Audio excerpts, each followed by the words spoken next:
Le premier livre de la Bible est un livre dont vous avez certainement entendu parler. On l'appelle la Genèse. La Genèse vient d'un mot hébreu qui se prononce Réchit et veut dire commencement. Le livre de la Genèse comporte beaucoup d'histoires et c'est facile d'extraire une histoire spécifique et d'essayer de l'interpréter. Mais nous pensons que la meilleure façon de comprendre ce livre est de l'examiner dans sa globalité et d'expliquer sa conception d'ensemble. Le livre a une structure en deux parties. On a les chapitres 1 à 11 qui racontent l'histoire de Dieu et du monde entier. Ensuite, la deuxième partie concerne Dieu et la famille d'Abraham, notamment au chapitre 12 à 50. Et le message du livre se trouve justement à la jonction entre ces deux parties. Ok, alors reprenons depuis le début. La première partie de la Genèse commence par l'histoire de la création où Dieu crée toutes choses. Pour ce qui est des détails de la création, ça fait l'objet de plusieurs théories. Mais c'est à partir du chaos, des flots agités que Dieu ressort un magnifique jardin où les humains peuvent s'épanouir. Ça a l'air plutôt cool. Ouais, en effet, Dieu affirme à 7 reprises que tout ce qu'il a fait est bon ou bien, en d'autres termes. Et c'est à partir de là qu'on découvre les premiers personnages humains de la Bible, Adam et Ève. Chacun de ces deux personnages représente un élément clé pour la suite. Adam est le mot hébreu pour humanité et Ève est le mot hébreu pour vie. Et Dieu les crée à son image. En d'autres termes, l'humanité reflète ou est censée refléter la créativité, la bonté et le caractère du Créateur dans le monde qu'il a créé. Ils sont censés se reproduire, bâtir des communautés et des cultures, créer des œuvres d'art, des jardins, etc. Mais Dieu leur donne un choix moral quant à la manière dont ils vont construire ce monde. Et c'est à ça que servait l'arbre de la connaissance du bien et du mal. L'Éternel leur dit, tu ne mangeras pas du fruit de cet arbre ou tu mourras. Qu'est-ce que ça veut dire? Jusqu'ici, Dieu est celui qui a défini et fourni ce qui est bien, car il est le seul détenteur de la connaissance du bien et du mal. Mais maintenant, cet arbre représente un choix. Les hommes feront-ils confiance à la définition de Dieu du bien et du mal, ou vont-ils en profiter pour définir le bien et le mal par eux-mêmes? Adam et Ève mangent le fruit.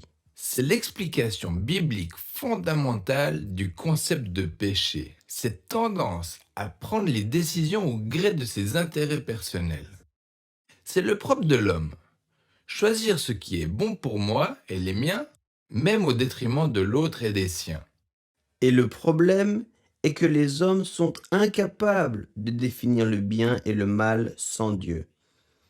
Et maintenant que l'humanité a fait ce choix, les choses vont de mal. En pis. Ainsi, de Genèse 3 à 11, on voit toute l'humanité sombrer dans une sorte de spirale décadente. Même Adam et Ève sont devenus incapables de se faire confiance.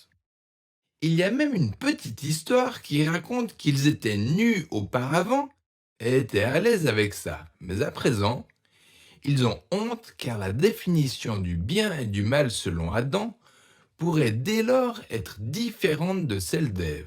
Ils se cachent donc l'un à l'autre. Ensuite, on a un autre cas de tentation. Caïn est jaloux de son frère Abel, il cède à la tentation et le tue. Juste après Caïn, on a l'histoire d'un type nommé Lémec. Tout ce que nous savons sur Lémec, c'est qu'il collectionne les femmes comme des biens et il chante des cantiques racontant combien il est plus violent et plus revanchard que Caïn. Et il en est fier. L'humanité s'est rendue tellement abominable que Dieu décide de l'anéantir. En général, on croit que le déluge traduit la colère de Dieu. Mais ça commence en réalité par la tristesse et le chagrin que Dieu ressent par rapport à l'état de son monde. Ainsi, dans un élan passionné de préserver la bonté de son monde, il le nettoie par les eaux du déluge. Mais il y a une lueur d'espoir. Il choisit Noé et toute sa famille et les sauve grâce à ce bateau. Sans oublier les animaux. Tout à fait. Et les animaux. Noé et sa famille vont donc reconstruire toute l'humanité. Il doit être quelqu'un de vraiment bien. Mais il y a une histoire que la plupart des gens ignorent tellement elle est étrange. Noé est descendu du bateau, il a planté un vignoble et s'est totalement enivré. Et puis, quelque chose de bizarre se passe sous la tente avec son fils, ce qui donne à l'histoire une tournure dramatique. L'humanité recommence à croître, mais les choses ne font que se dégrader. La célèbre histoire de la tour de Babel est celle qui clôture cette partie. Dans cette histoire, toutes les nations s'unissent pour utiliser cette nouvelle technologie dont elles disposent, la brique. Elles veulent se faire un nom et construire cette grande ville avec une immense tour qui atteindra les dieux. Mais Dieu sait que cette ville sera un enfer, alors, dans sa miséricorde, il les disperse. Toutes ces histoires soulignent la même idée de base.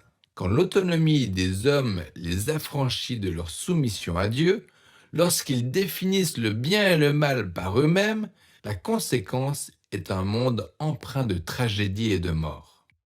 Et on pourrait se demander s'il existe encore un espoir pour l'humanité. Oui, oui, il y en a un. C'est la toute prochaine histoire qui apporte une réponse à cette question. C'est le commencement de la mission de Dieu consistant à sauver et à restaurer son monde.